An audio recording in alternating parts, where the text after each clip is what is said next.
not getting any worse.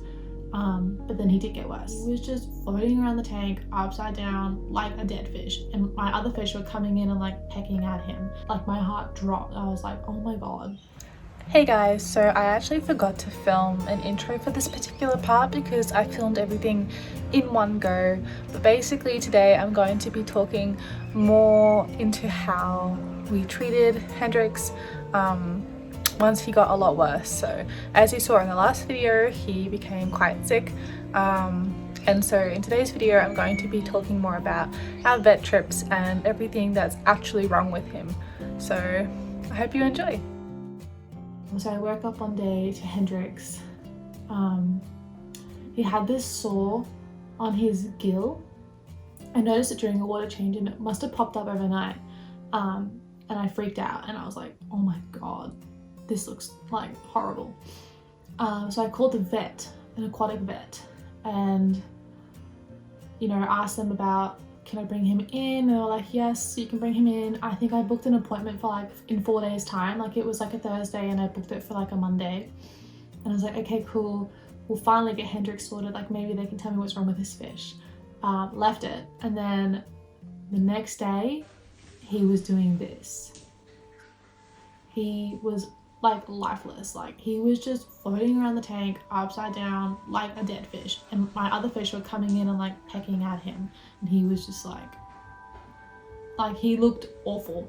My heart dropped. I was like, oh my god, I need to get this fish to a vet like now.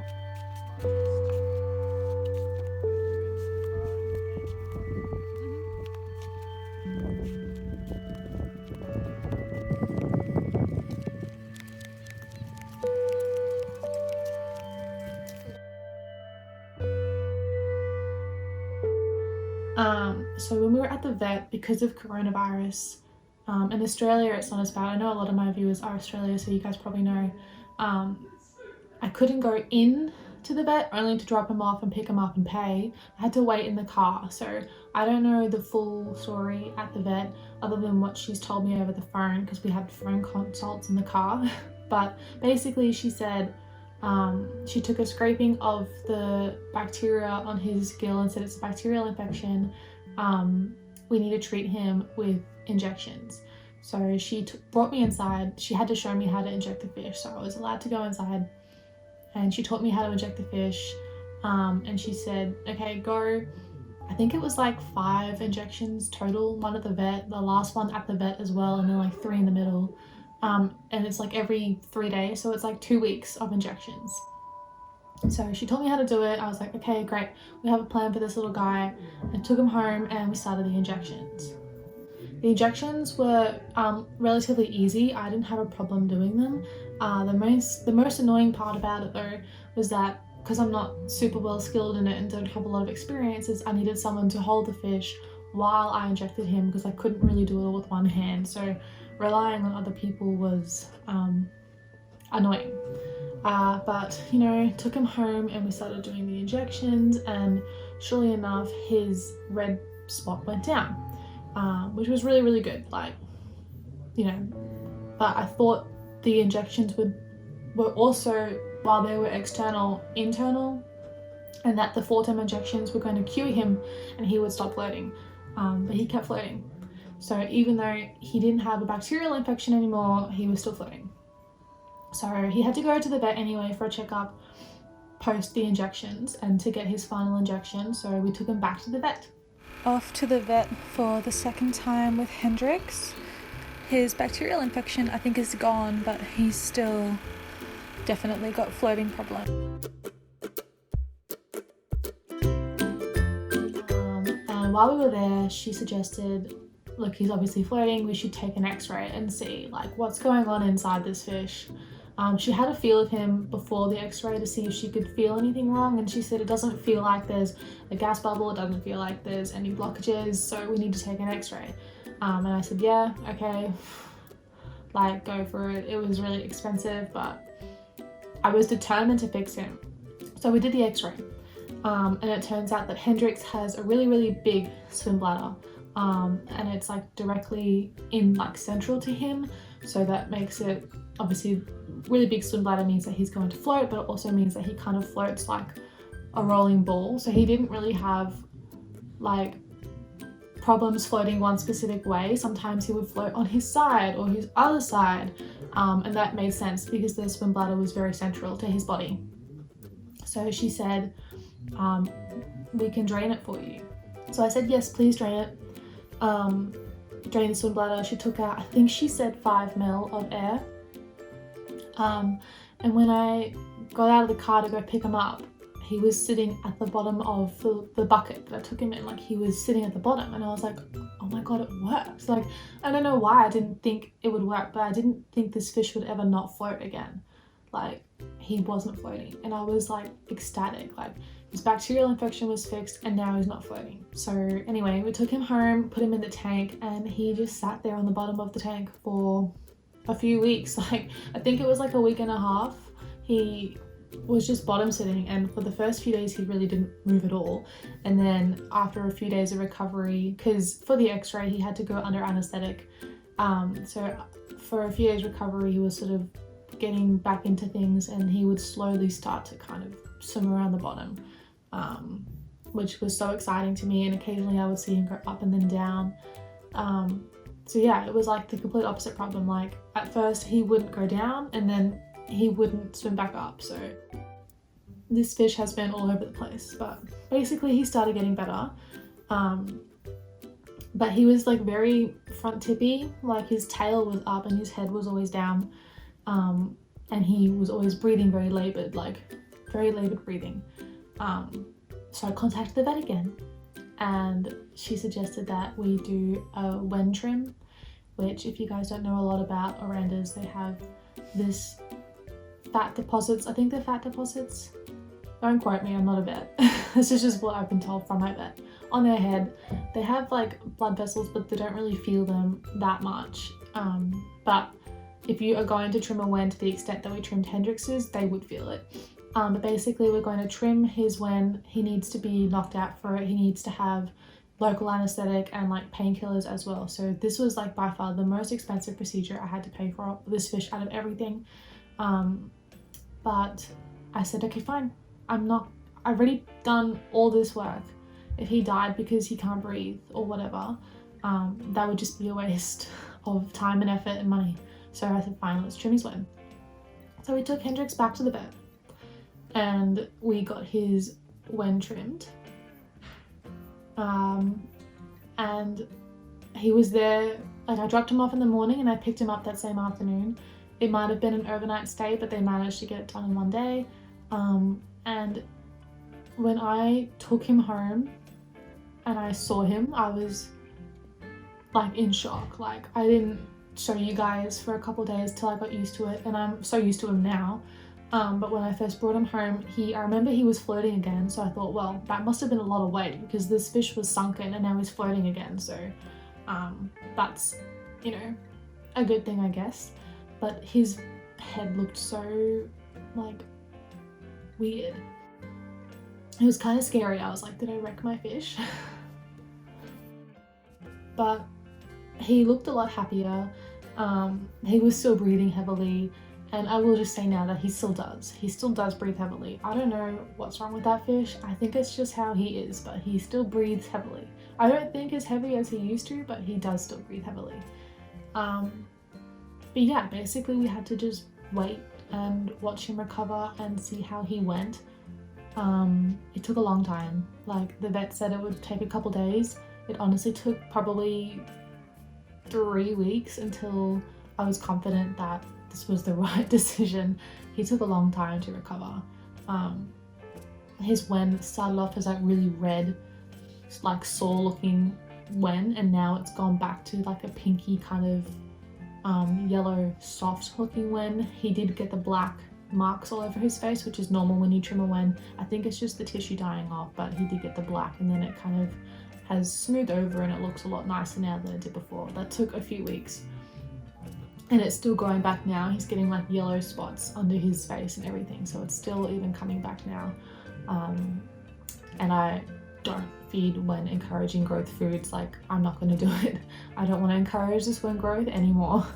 But yeah, basically we just decided that we would leave Hendrix in quarantine until we thought that he was strong enough to go back home. I, at the time, had Zana, Cooper, Benji and Gideon in that tank. Benji has since passed away from dropsy, completely, or might not be completely unrelated to the bacterial thing, but not related to this story. But I had 2 big fish and 2 small ones, and you know, they would all compete for food, and Zana is really pushy. She pushes fish around, especially when they've been newly introduced. She pushes them around, and I didn't want him to deal with that until I knew he could like take it.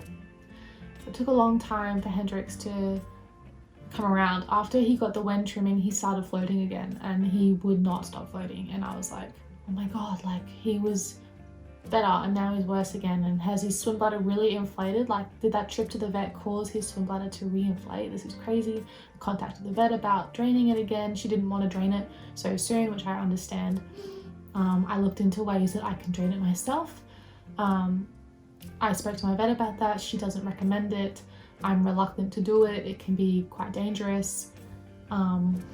So we decided to just leave him and wait and see. Ultimately, my choices were, well, not really choices, but my decision was we'll leave him, wait, see how he goes, and if this ends up being him forever, if he's a fish with swim bladder problems and he can't go down, then he needs to stay in his own tank and possibly get a disabled friend. He can't go and compete for food if he can't, you know, sink himself. He can't. They'll just pick on him all day. But as I was having these discussions, he actually got better. He started to swim down and he started to move around, and it took probably another, like, he was in quarantine for months, but it took a few more weeks and then he was swimming around again. He's not 100%, like, he still does have buoyancy issues. He occasionally rests on the top and then goes down, but he was starting to sit on the bottom of the tank. I would go out and then come home, and if I sneaky look around the corner, I would see him sitting on the bottom of the tank, like parked there, which was amazing to me because this fish was like so buoyant, and to see him hold himself on the bottom was like, what? And then the second I'd go over to him, he would swim back up again. So he became so reliant on me because he was so separate from everyone that every time I interacted with him, and the only times that I got to see him, he was at the top. But when I actually walked away, he would do his normal behavior and sit down the bottom or like float in the middle. And I was like, okay, we have a shot here. And then occasionally, like, as it progressed, he started doing that more and more. He was eating and maintaining like stability in the middle of the tank. Like before, when he would eat, he would go down, get the food, and then just float back up. And now he could go down, get the food, and stay there. And I was like, this is amazing. So I waited a few weeks until I was confident that he could go back in. And all of this meantime, as Hendrix is getting better in the main tank, I had to purposely crash my cycle because I had another bacterial infection. And after I lost Benji, I didn't want to risk it anymore. So I took everything out, did a really, really big deep clean of that main tank, bleached everything, scrubbed everything, threw out all my filter media and just started new. So that obviously meant that I had to recycle this main tank. So this is me bleaching the entire canister filter. I threw away all the filter media that was inside of it, but I just wanted to bleach the baskets and everything else just to be safe. So basically what I did is I just filled the canister filter up with water and bleach and had it running into a bucket. And I did this same thing with my other small Eheim filter. This is an internal filter. I did the exact same thing, just had it sitting in the bucket. I had both filters running with bleach for an hour, and then I had both filters running without bleach for an hour. And even though Hendrix was probably well enough to go in, I didn't want to put a fish in a quarantine setup that had cycled and was established into a tank that isn't when he's already so vulnerable. So we decided to leave him in quarantine. He's safe there. Put the other stronger ones through the fish in cycle, which is not fun, by the way, with daily water changes. It literally took 3.5 weeks for me to cycle it, even using stability, like, but it's okay, it's done now. So as I'm cycling this tank, I'm testing it all the time, like waiting for that ammonia to go down so Hendrix can finally go back home. And then over the weekend, the ammonia finally hit 0. So we moved Hendrix back home. It's moving day. Are you excited? We're so excited to go back home with our friends. I will leave this tank running for at least the rest of today, if not even tomorrow, just in case things don't go well and I need to pop him back in. But he looks like he's pretty healthy and fit to go in with everyone else, so I think we're excited. So the tank is now almost filled up, just a little bit more to go. I've added Prime, Easy Life and some baking soda to increase the pH because it's a little bit low in here. I'll let it sit for a while so the temperature can warm up a little bit, and then boom, we add this guy back in. How exciting. Acclimatizing Hendrix now, and he'll be ready soon to go home. How exciting. Everyone's excited to see Hendrix again. So this was Hendrix. As soon as we put him back in, he was a little bit weird at first. I don't know how to describe it. He could have just been really overwhelmed and excited, or maybe even the water pressure from changing, size of tanks affected him a little bit. But yeah, he was super happy. All my other fish were all over him, as you can see. And yeah, it was just a really happy day. Everyone was so happy for me and Hendrix when I told them like he could go back home. Like, I have a lot of people following this story on Instagram and Facebook, and just like friends and family as well. Seeing him go back home and swim around and act like a relatively normal fish is amazing, because this fish has gone through a lot, guys. Like, I thought at one point that he had dropsy and he was gonna die, but he's still here, and like, it's amazing that he could go through, like, he went through a lot. He had like missing scales and black marks from where he was injected from me and the vet, and like all this stuff. It was horrible, but he made it through. And it's just like amazing. Like, his condition is not fixed. He will always have swim bladder problems. It's chronic. He doesn't swim like a normal fish. He doesn't act like a normal fish, but he has come so far from where he was. And it took a lot of work, and honestly it took a lot of money. Like, I spent over 1,000 Australian dollars trying to fix this fish, and I'm so glad it worked, but it is a lot of money, unfortunately. In Australia, aquatic vets are really expensive. But yeah, long term for Hendrix, he's going to have this issue forever. I will probably have to take him to the vet maybe once or twice a year. I don't know. It's been about 3 months since we had the last drainage, and he's still going okay. So it's really going to be a watch and wait sort of situation and see what he's like. But for now, he seems to be okay. It probably will reinflate though. And that's just something we have to do. The vet has suggested that she could look into other solutions like the harness, weighting him down. Reluctant obviously to do that, because if you know a lot about goldfish and those like harnesses, is that they can rub on slime coat, and that's uncomfortable and it can cause infections and other things. So if we can just drain his swim bladder like once or twice a year, I'm down for that. And if that means that he can live a few more years, then I'm happy with that. So yeah, that's what happens with Hendrix, and hopefully we get a few more years out of him and we can watch him, have fun. He looks like he's really enjoying himself back with his friends. They were all over him when I first put him in. Like, Zana kind of chased him around for a while. But they've all settled down now, and yeah, he looks a lot happier. Even his breeding stars are coming back. Like, Hendrix used to have these really big white, like chunky breeding stars, and then when he got sick they went away because I guess his priority was not to breed. But now they're coming back, so that to me says that he's really happy and he can prioritize things other than just surviving. Like, he's not just surviving anymore, he's living. Like, yeah, it's really great. So thank you guys for following Hendrix's journey, and thank you everyone that like messaged me whenever I posted about him and checked up on him and gave us support. It really meant a lot.